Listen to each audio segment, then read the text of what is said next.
matangazo haya. Taarifa hii ya habari kwa kiasi kikubwa zaidi tutaangalia katika eneo la upatikanaji wa chakula. Kwa kiasi kikubwa tutajikita katika maeneo hayo na maeneo mengine. Na tuanze taarifa hii ya habari kutoka huko Dodoma, ambapo Waziri Mkuu Kassim Majaliwa ametoa ufafanuzi kuhusu hali ya chakula nchini na kusema Tanzania ina chakula cha kutosha kwa wananchi wake na hakuna tishio la njaa.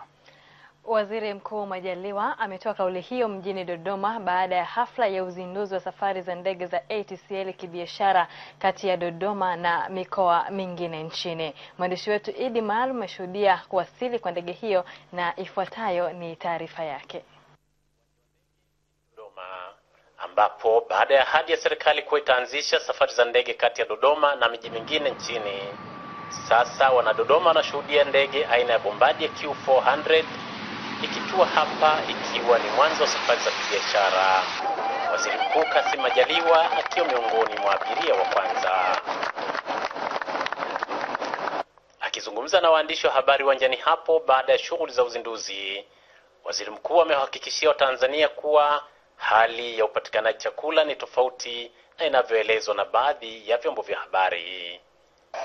Taarifa hiyo sio sahihi, kwa sababu serikali ndio yenye jukumu la kuweza kutangaza hali ya chakula, iwe ni mbaya au mzuri, na Watanzania wanapaswa kuisikiliza serikali wakati wote inasema nini juu ya hali ya chakula, kwa sababu serikali tunavyo vyanzo vyetu vya kupata taarifa za uwepo wa chakula au upungufu wa chakula.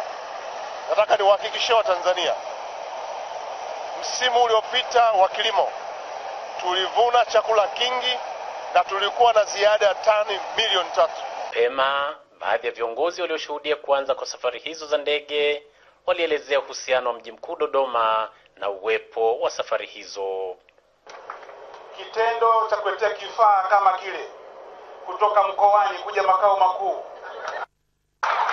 ni uamuzi uliohitaji ujasiri kwa mtu kama wewe na si kiongozi mwingine. Tunakushukuru sana.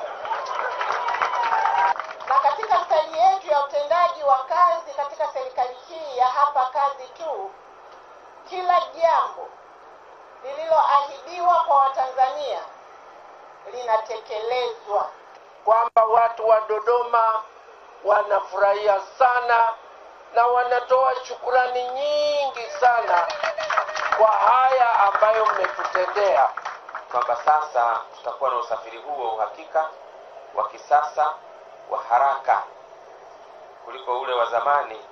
Tunajua juhudi hizi ni za kuimarisha Dodoma kuwa makao makuu, kama ambavyo Mheshimiwa Waziri Mkuu alishatuahidi bungeni kwa kutoa ratiba ya jinsi ya kuhamia Dodoma. Kwa hiyo tunaendelea kutoa shukrani nyingi sana. Tunaomba tupelekee shukrani zetu kwa Mheshimiwa Rais Dr. John Pombe Magufuli. Kutoka makao makuu Dodoma, Idi Maalum, TBC.